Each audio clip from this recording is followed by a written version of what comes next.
আসসালামু আলাইকুম। আপনার ফেসবুক অ্যাকাউন্টের পুরনো যে জিমেল থাকে সেটি আপনি কিভাবে ডিলিট করে দিবেন এবং নতুনটা যেন আপনার থাকে সেটি আপনি কিভাবে করবেন, আজকের এই ভিডিওতে সেটি দেখাবো। সো আপনার ফেসবুকে আসার পর উপরে 3 ডট এখানে ট্যাপ করবেন। ট্যাপ করে এখানে আপনি পেয়ে যাবেন সেটিং অ্যান্ড প্রাইভেসি বলে অপশন। এই সেটিং অ্যান্ড প্রাইভেসি অপশনে ট্যাপ করবেন।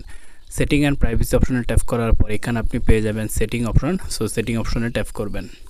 সেটিং অপশনে ট্যাপ করার পর এখানে আপনার সামনে এরকম একটি ইন্টারফেস আসবে। এখানে আপনি এই যে see more in account centre এই অপশনটিতে ট্যাপ করবেন, বা এই যে অপশনগুলো দেখতে পাচ্ছেন এখানে ট্যাপ করবেন।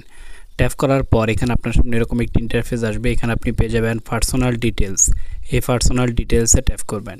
ট্যাপ করার পর উপরে আপনার জিমেল আপনি পেয়ে যাবেন। এই যে কন্ট্যাক্ট ইনফো, এখানে যতগুলো জিমেল আছে সব আপনি এখানে পেয়ে যাবেন। এখানে ট্যাপ করবেন এবং আপনি যে জিমেলটি ডিলিট করে দিতে যাচ্ছেন সেই জিমেলের পাশে দেখবেন একটি আইকন রয়েছে, টির আইকন। এই টির আইকন আপনি ট্যাপ করবেন। এখানে আপনার দুটো জিমেলই কিন্তু শো হবে, নতুন পুরাতন দুটোই। সো আপনি যেটি ডিলিট করতে চাচ্ছেন সেটার উপর ট্যাপ করবেন। সো সেটার উপর ট্যাপ করুন। সেটার উপর যখন আপনি ট্যাপ করবেন তখন আপনার সামনে এরকম একটি ইন্টারফেস কিন্তু ওপেন হবে।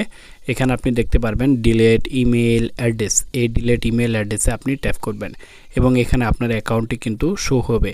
সো ডিলিট ইমেল অ্যাড্রেস এখানে ট্যাপ করুন। তারপর এখানে আপনি পেয়ে যাবেন ডিলিট এবং এখানে এই লেখাটি আপনি পড়ে নিতে পারেন। সো আপনি ডিলিটে ট্যাপ করুন। ডিলিটে ট্যাপ করলেই এটি কিন্তু আপনার ডিলিট হয়ে যাবে। এখন আমি আপনাদেরকে লাইভ প্রুফ সহ দেখিয়ে দিচ্ছি। সো এখান থেকে বের হয়ে আপনি আবার ফেসবুকে চলে যান। আমি আপনাকে দেখিয়ে দিচ্ছি ডিলিট হয়েছে কিনা। সো আপনার ফেসবুকে চলে আসুন, তারপর সেটিংয়ে চলে যান। তারপর এখানে আপনি সেটিংয়ে চলে যাবেন। তারপর এখানে সি মোর ইন অ্যাকাউন্ট, তারপর পার্সোনাল ডিটেলস। এই যে এখানে দেখুন আগে কিন্তু আমার এখানে দুটো জিমেল ছিল, এখন কিন্তু একটি জিমেল রয়েছে। সো এইভাবে আপনি খুব সহজে আপনার জিমেল ডিলিট করবেন। এই ছিল আজকের ভিডিওটি কেমন লাগলো অবশ্যই কমেন্ট বক্সে কমেন্ট করে জানিয়ে এরকম ভিডিও সবার আগে পেতে চ্যানেলটি সাবস্ক্রাইব করে পাশে থাকবেন।